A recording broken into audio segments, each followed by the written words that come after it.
कल हमने कर लिया कि कोई भी बॉडी जब सर्कुलर मोशन में होती है तो उसके पास दो एक्सेलरेशन होते हैं। कौन कौन से? एक तो टेंजेंशियल एक्सेलरेशन और एक होता है रेडियल एक्सेलरेशन। टेंजेंशियल एक्सेलरेशन जो होता है वो होता है आर इंटू में एल्फा, और रेडियल एक्सेलरेशन क्या होता है? आर ओमेगा स्क्वायर या फिर वी स्क्वायर बाय आर। ठीक है। कौन सा मैंडेटरी एक्सेलरेशन है? A are. ठीक है, ए आर के बिना सर्कुलर मोशन होना जरूरी पॉसिबल नहीं है, और ए टी ज़ीरो हो सकता है। कब से ए टी ज़ीरो होता है? जब ओमेगा कांस्टेंट हो। ठीक है, जब ओमेगा कांस्टेंट होता है तो अल्फा क्या हो जाता है? ज़ीरो। ठीक है, ठीक है, ओके। तो नेक्स्ट हेडिंग डाल लो, uniform circular motion. Uniform circular motion. अब देखो, यूनिफॉर्म सर्कुलर मोशन क्या चीज़ है? ऐसा सर्कुलर मोशन जिसमें ओमेगा क्या हो? कांस्टेंट। ओमेगा क्या हो? कांस्टेंट।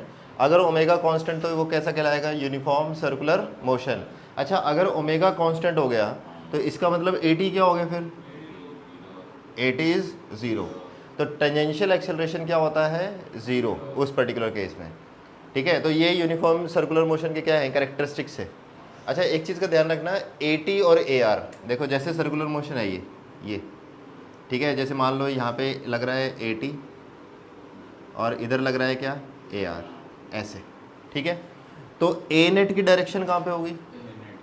ए नेट की डायरेक्शन कहीं यहाँ पे होगी। This is a net, this is what? A net. अच्छा, अगर ए नेट का कहीं एंगल निकालना पड़ जाए तेरे को तो तू कैसे निकाल ले? जैसे मान लो ये थीटा है, तो ये क्या हो जाएगा? tan theta is equal to A T by A R, A T upon में ए आर। ठीक है, ये जो ए टी और ए आर है यहाँ पे, ठीक है, यहाँ पे इस तरह से लग रहे हैं। अब कोई तरह से ये पूछ ले कि अगर किसी सर्कुलर मोशन में कोई पार्टिकल है, उसकी स्पीड को इंक्रीज़ करना है, ठीक है, तो ए टी रिस्पॉन्सिबल है या फिर ए आर रिस्पॉन्सिबल है? ए टी रिस्पॉन्सिबल है या फिर ए आर रिस्पॉन्सिबल है? अगर स्पीड को इंक्रीज़ या डिक्रीज़ होना है तो वहाँ पे जो यूज़ होता है, जो एक्सेलरेशन यूज़ होगा, वो कौन सा यूज़ होगा? A T. देखो, ए आर जो है वो सिर्फ क्या करता है? डायरेक्शन को चेंज करने का काम आता है। A R is just use to change the direction, otherwise speed तो कौन इंक्रीज या डिक्रीज करता है? A T. तभी तो हमने बोला ना कि यूनिफॉर्म सर्कुलर मोशन, जहाँ पे स्पीड चेंज नहीं हो रही तो वहाँ पे ए टी का कोई काम ही नहीं है। अगर तुम्हारी स्पीड ही चेंज नहीं हो रही तो वहाँ पे ए टी का कोई काम नहीं है, तो A T that means zero. ठीक है, तो लिख लो ये, टू इंक्रीज और decrease the speed of a circular motion the component of acceleration used is A T. A R just use to change the direction of motion. ठीक है। अच्छा, एक और क्वेश्चन, अगर मैं बोलूँ कि एक पार्टिकल जो है एक सर्कुलर मोशन कर रहा है और वो कांस्टेंट वेलोसिटी से चल रहा है, ठीक है, क्या है वेलोसिटी? कांस्टेंट, ना इंक्रीज हो रही ना क्या हो रही है? डिक्रीज हो रही है, तो क्या मैं बोल सकता हूँ उसका एक्सेलरेशन जो है वो कांस्टेंट है? क्या मैं बोल सकता हूँ एक्सेलरेशन कांस्टेंट है?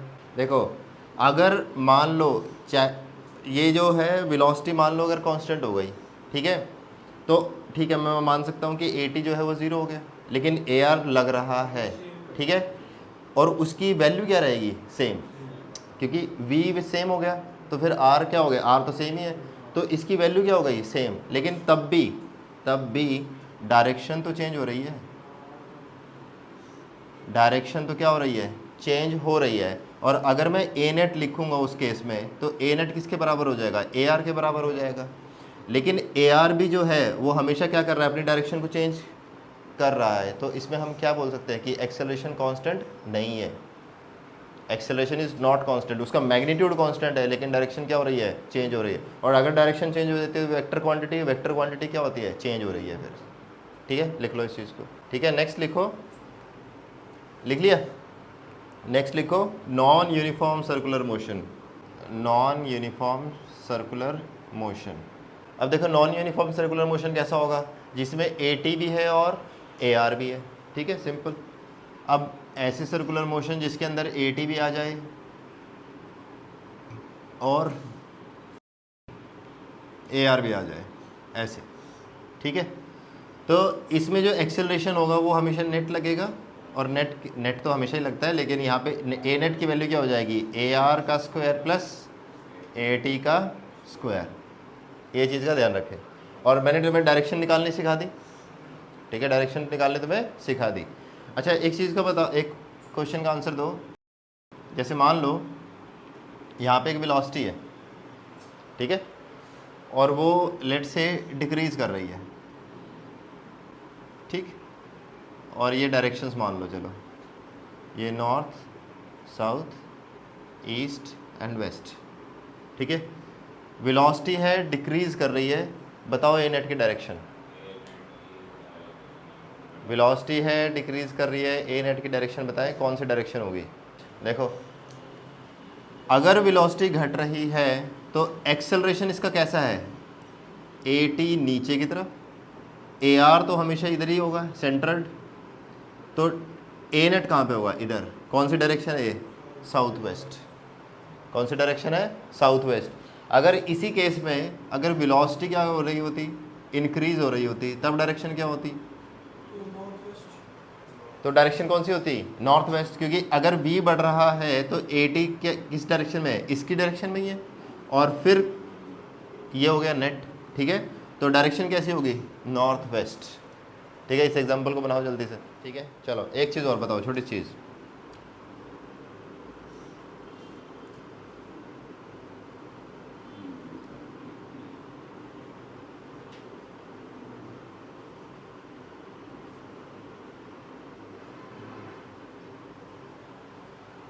बताओ इन दोनों में से कौन सा तुम्हें ए टी देगा और कौन सा तुम्हें ए आर देगा, कौन सा तुम्हें देगा ए टी और कौन सा तुम्हें देगा ए आर। अच्छा देखो, चलो ठीक है, देखो इसमें हमने क्या पूछा है कि D V by D T का मॉड या फिर D mod of V by D T, कौन सा ए टी और कौन सा ए आर देगा। देखो ध्यान से, सिंपल चीज़, मॉड ऑफ वी मतलब हमने डायरेक्शन ख़त्म कर दी, सिर्फ मैग्नीट्यूड की बात कर रहे हैं, ठीक है। तो यहाँ पे क्या क्या बात कर रहा हूँ मैं, स्पीड की, और स्पीड इंक्रीज और डिक्रीज कौन करता है, ए टी, ठीक है। तो D V by D T is what, A T, और डी वी अपॉन में डी टी। अब देखो ये क्या है, वेलोसिटी, ठीक है, इसके डायरेक्शन तो हमेशा चेंज होती रहेगी। डी वी अपॉन में डी टी, ये क्या देगा तेरे को, ए आर, ठीक है, ये कहीं पे लिख लो, डी वी अपॉन में डी टी का मैग्नीट्यूड इज़ ए आर, लेकिन D V magnitude by D T is A T, क्योंकि ये स्पीड का डिफ्रेंसिएशन है और ऊपर क्या है, वेलोसिटी का। देखो क्वेश्चन क्या कह रहा है, क्वेश्चन कुछ ऐसा है कि एक पार्टिकल है, सर्कुलर मोशन कर रहा है, उसकी जो रेडियस है कितनी है, 10 सेंटीमीटर, और ये एक कंप्लीट रेवोल्यूशन जो है वो 4 सेकंड में कंप्लीट कर लेता है, ठीक है। एक कंप्लीट रेवोल्यूशन कितने सेकंड में करता है, 4 सेकंड में करता है। तो हमें क्या निकालना है, इसका लीनियर एक्सेलरेशन, ठीक है। लीनियर एक्सेलरेशन क्या बोल रहा है वो, लीनियर एक्सेलरेशन का मतलब ए टी और ए आर अलग से नहीं बोल रहा, वो ए नेट की बात कर रहा है यहाँ पे, ठीक है। वहाँ पे क्या बात कर रहा है वो, ए नेट की बात कर रहा है, क्योंकि दूसरा एक्सेलरेशन क्या होता है, एंगुलर एक्सेलरेशन, और एंगुलर एक्सेलरेशन तो सीधे सीधे क्या है, अल्फा, ठीक है। लीनियर एक्सेलरेशन तुम्हें निकालना है जब पार्टिकल क्या कर रहा है, यूनिफॉर्म सर्कुलर मोशन कर रहा है, ठीक है। और अगर वो यूनिफॉर्म सर्कुलर मोशन कर रहा है तो फिर ए टी क्या है, 0। हमें क्या निकालना है, ए आर, ठीक है।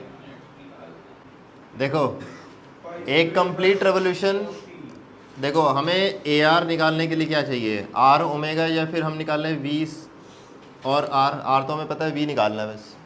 वी कैसे निकलेगा, डिस्टेंस अपॉन में टाइम। अब ये एक रेवोल्यूशन में डिस्टेंस कितना कवर कर देगा, 2 पाई आर, ठीक है। तो v बेसिकली हो क्या जाएगा, 2 पाई इंटू में आर क्या है, 10 सेंटीमीटर, तो मीटर में कन्वर्ट किया तो 0.1 है ना, अपॉन में क्या 4, तो कितना आ गया ये, पाई बाय 20 मीटर पर सेकेंड। अब क्या निकालना है तुम्हें, ए आर निकालना है, ए आर निकाल लो, वी स्क्वायर अपॉन में आर, मतलब पाई स्क्वायर अपॉन में 400 इंटू में क्या हो गया, 0.1, तो आंसर क्या आ गया, पाई स्क्वायर बाय 40 मीटर पर सेकेंड स्क्वायर, मीटर पर second square. Simple question. Next question देखो, देखो इस क्वेश्चन में क्या कह रहा है ये, कि रेडियस है 20 सेंटीमीटर, जो v है, v क्या दे रखा है इसमें, 2t, v कितना है, 2t, ठीक। हमें निकालना क्या है, हमें A R and A T निकालना है। ए आर और ए टी निकालने हैं कब, t is equal to 3 second पे। t is equal to 3 second पे ए आर और ए टी निकालें। इस क्वेश्चन में देखो तुम्हें क्या दे रखा है, v दे रखा है 2t, मतलब जो स्पीड है वो कैसे टाइम के साथ वेरी कर रही है, ठीक है। तो t is equal to 3 second पे हमें ए आर और ए टी निकालने हैं। तो v की वैल्यू एट 3 सेकेंड पे कितनी होगी, मतलब 6। और ए आर क्या होता है, ए आर होता है वी स्क्वायर बाय, तो मतलब 36 अपॉन में 0.2, तो मतलब कितना आ गया 180 मीटर पर सेकेंड स्क्वायर। ए आर तो आ गया। ए टी कैसे निकालें, A T is D V upon में D T, D V upon में डी टी, मतलब वी कितना हो गया, सॉरी वी कितना है 2t, तो इसको डिफ्रेंशिएट किया तो आंसर क्या आया 2, तो ए टी कितना आ गया 2 मीटर पर सेकेंड स्क्वायर, खत्म। ए आर कितना है 180 और ए टी कितना है 2। इस बार तुम्हें v कितना दे दिया टी स्क्वायर, ये कितना है 2 मीटर। तुम्हें निकालना क्या है A net at t is equal to 2 second पे, A net at t is equal to 2 second पे तुम्हें निकालना है। यहाँ पे v दे रखा है टी स्क्वायर, तो v एट 2 सेकेंड पे कितना हो जाएगा 4, ठीक है। तो ए आर कितना आ जाएगा v स्क्वायर बाय 2, मतलब 16, मतलब ये कितना आ गया 8 मीटर पर सेकेंड स्क्वायर। ए टी कितना आ जाएगा, ए टी आ जाएगा डी वी अपॉन में D T at T is equal to 2 पे, तो ये कितना आ जाएगा 2t मतलब कितना आ गया 4। तो ए नेट क्या लिखा गया, ए नेट हो गया तुम्हारा अंडर रूट में 8 का स्क्वायर प्लस 4 का स्क्वायर, यही होगा, ठीक है। तो ये हो गया 64 प्लस 16, तो रूट 80 मीटर पर सेकेंड स्क्वायर, ठीक है। Simple question. अगला क्वेश्चन लिखो। देखो इस पर्टिकुलर क्वेश्चन में क्या कह रहा है कि रेडियस जो है वो 54 कितना मीटर है ना, 54 मीटर, और v जो है वो कितना दे रखा है, v इज़ 4t स्क्वायर। और हमें क्या निकालना है, हमें वेलोसिटी और एक्सेलरेशन के बीच में एंगल निकालना है। वेलोसिटी और एक्सेलरेशन के बीच में क्या निकालना है, एंगल निकालना है at t is equal to 3 second पे। देखो वेलोसिटी दे रखी है 4t स्क्वायर, तो ए आर कितना आ जाएगा, A R is v at t, अभी तो किए हैं क्वेश्चन इतने सारे, अपॉन में r, और इसका भी स्क्वायर। तो बेसिकली ये हो गया 3 यहाँ पे डाला तो कितना बन गया ये 9 मतलब 36 इंटू में 36 अपॉन में कितना 54। तो ये देख लो,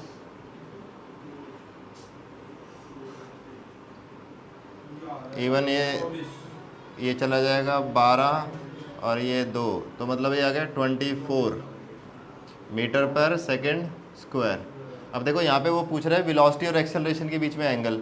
अब देखो वेलोसिटी हमेशा ऐसे ही होगी, है ना, टेंजेंशियल, और इसका और ए टी का जो एंगल है वो हमेशा क्या होगा सेम, ए टी हमेशा अलाइन होगा वी से, क्योंकि यहाँ पे टाइम के साथ वो वेलोसिटी बढ़ रही है, तो ए टी की डायरेक्शन भी वी की डायरेक्शन में ही होगी, उल्टी नहीं होगी, है ना।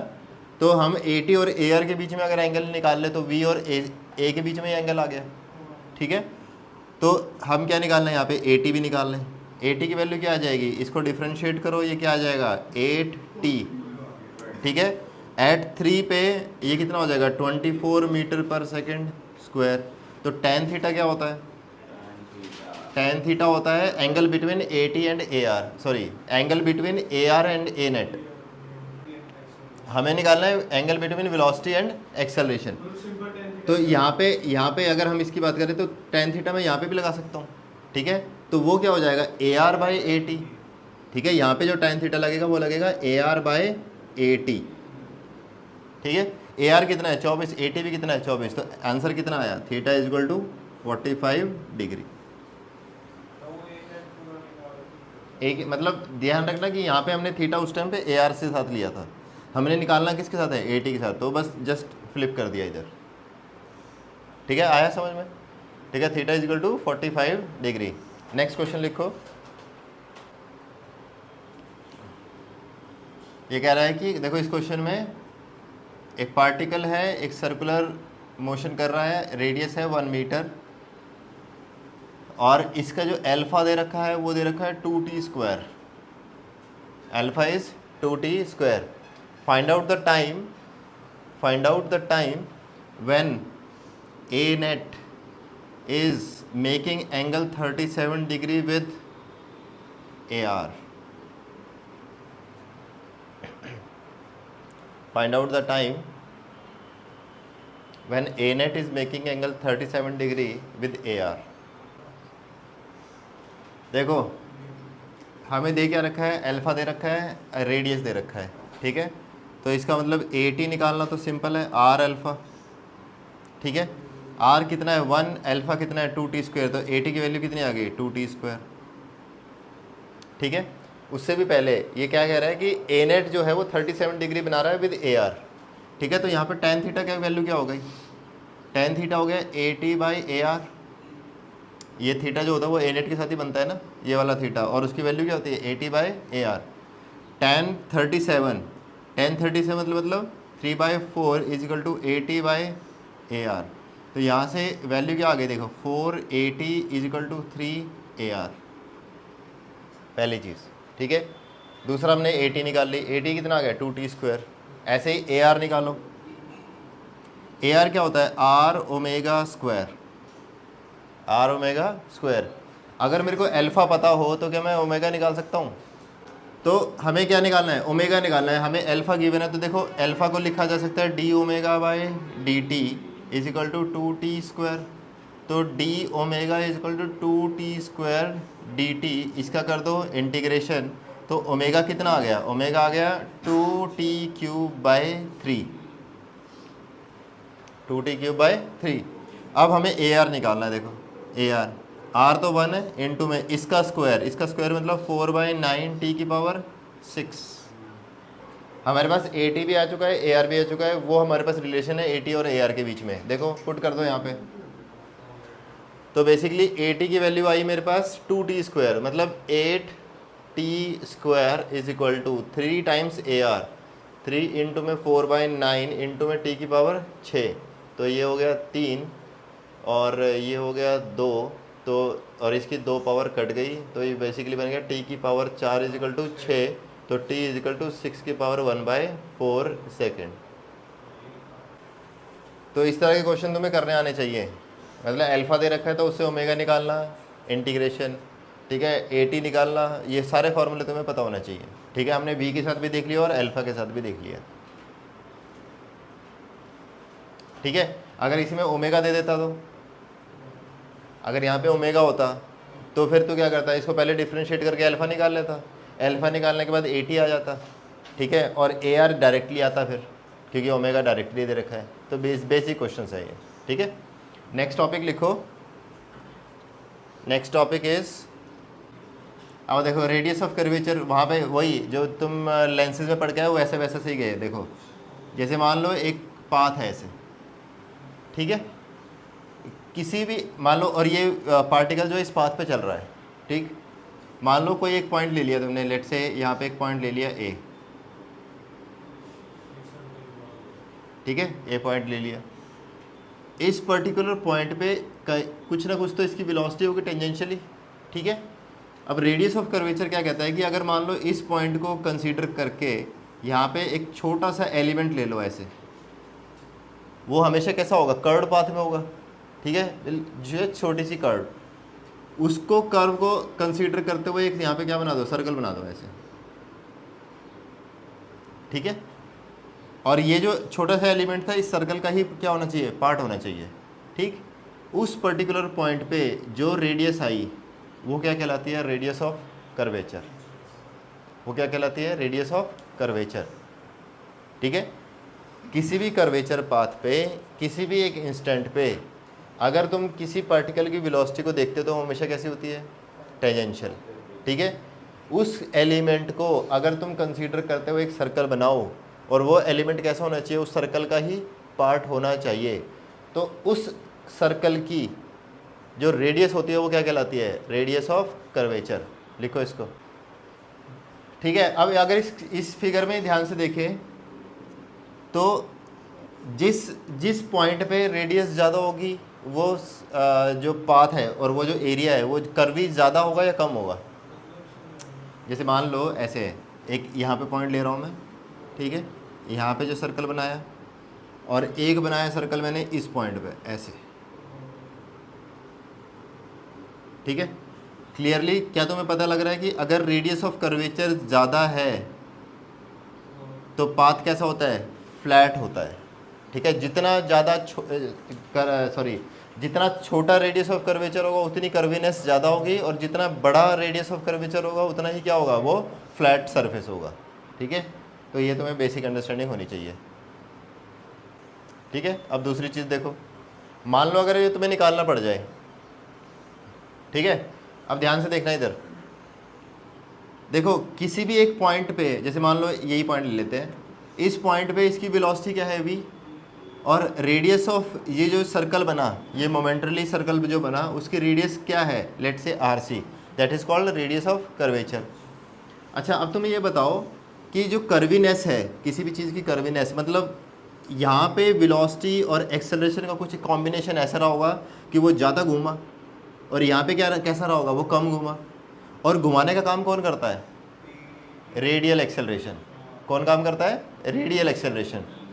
तो इसका मतलब ये हुआ कि यहाँ पे जो रेडियल एक्सेलरेशन क्या हुआ होगा, ज़्यादा, और यहाँ पे क्या रहा होगा, कम, तभी तो वो घुमा नहीं पाया इसको, ठीक है। वेलोसिटी और AR का रिलेशन है कुछ ऐसा रहा कि यहाँ पे इसको कम घुमा पाया और यहाँ पे क्या कर दिया इसने, इसको ज़्यादा घुमा पाया, ठीक है।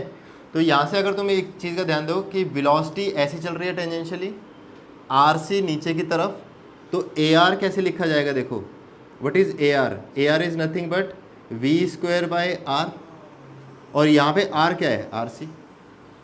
तो रेडियस ऑफ कर्वेचर कैसे निकालते हैं, v² AR, simple, v² AR। A particle is projected with the initial speed 10 meter per second at 37 degree angle. At 37 degree angle, find out the radius of curvature at the topmost point. Find out the radius of curvature at the topmost point. देखो अभी देखते हैं, देखो simple है। अगर मैं इसको project करूंगा तो ये कैसा पाथ फॉलो करेगा, एक पैराबोलिक पाथ, ऐसा, ठीक है। हमें क्या निकालना है, radius of curvature eight top most point. Radius of curvature निकालने के लिए एक तो तेरे को वेलोसिटी पता होनी चाहिए और दूसरा क्या पता होना चाहिए, एक्सेलरेशन। और कौन सा एक्सेलरेशन, जो वेलोसिटी के परपेंडिकुलर हो, जो वेलोसिटी की क्या हो, परपेंडिकुलर, क्योंकि वेलोसिटी और AR के बीच में हमेशा एंगल क्या होता है, 90 डिग्री। तो ये तो बहुत सिंपल हो गया।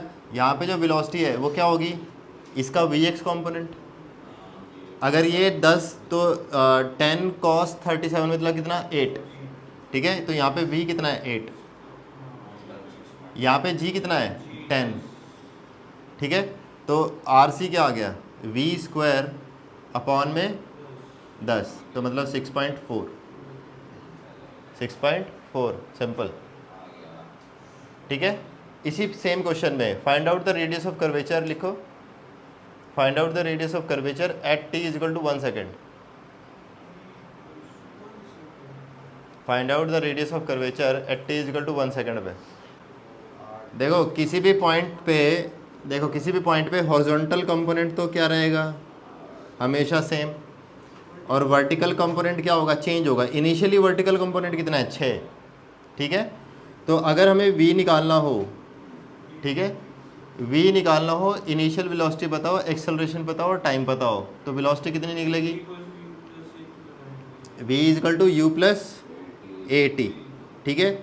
हमें फाइनल वेलोसिटी निकालनी है, t = 1 पे u कितना है, 6, और g हमेशा कैसा लगेगा, डाउनवर्ड, ठीक है। तो माइनस में 10 इंटू में 1, तो कितना आ गया, -4, मतलब वेलोसिटी उल्टी हो चुकी है यहाँ पे, ठीक है। तो हम इस वाले पाथ पे आ गए, इस पर्टिकुलर पाथ पे Vy ऐसे है और वी एक्स ऐसे है, तो v क्या है फिर? ये हो गया 4, ये हो गया 8, तो वेलोसिटी कितनी आ गई? 64 प्लस 16 मतलब √80। ठीक है, अब हमारे पास वेलोसिटी आ चुकी है √80। अब हमें इसकी तो ज़रूरत नहीं है, इन दोनों की ज़रूरत नहीं है। अब g तो अभी भी ऐसे ही लग रहा है, g तो अभी भी क्या लग रहा है? ऐसे लग रहा है। अच्छा, ये एंगल कितना होगा, कोई बता सकता है क्या? What is this angle? अभी देखो हमारे पास वी एक्स है ना, वी एक्स ये रहा, वी वाई ये रहा, तो यहाँ से tan थीटा निकल आया। tan थीटा कितना निकल आया? देखो वी एक्स अपॉन में वी वाई। ठीक है, वी एक्स कितना था? 8 और वी वाई कितना है? 4, तो मतलब tan थीटा कितना आ गया? 2। ठीक है, अच्छा अगर ये tan थीटा आ गया तो ये थीटा, तो ये बेसिकली ये क्या है? जी साइन थीटा, परपेंडिकुलर कंपोनेंट लेना है ना भाई, तो ठीक है, जी साइन थीटा। अच्छा, अगर तेरे को tan थीटा पता हो तो साइन थीटा कैसे निकालेंगे? देखो ये परपेंडिकुलर आ गया, बेस क्या आ गया इसका? 1, तो साइन थीटा क्या हो गया इसका? बताना जरा जल्दी से। Sine theta is what? 2/√5। ये आ गया 2/√5, तो ये साइन थीटा आ गया 2/√5, तो जी साइन थीटा मतलब AR, यही बनेगा ना AR हमारा, तो वो आ गया जी साइन थीटा। तो जी की वैल्यू क्या है? 10 इंटू में 2/√5। अब ठीक है, तो ये कितना हो गया? 4√5। ठीक, तो AR आ गया। अब RC निकाल लो। RC क्या है? वेलोसिटी का स्क्वायर मतलब 80 अपॉन में 4√5, तो कितना आ गया ये हो गया 20, ये हो गया 4 इंटू में 5 ऊपर चला गया, तो 4√5। तो this is radius of curvature.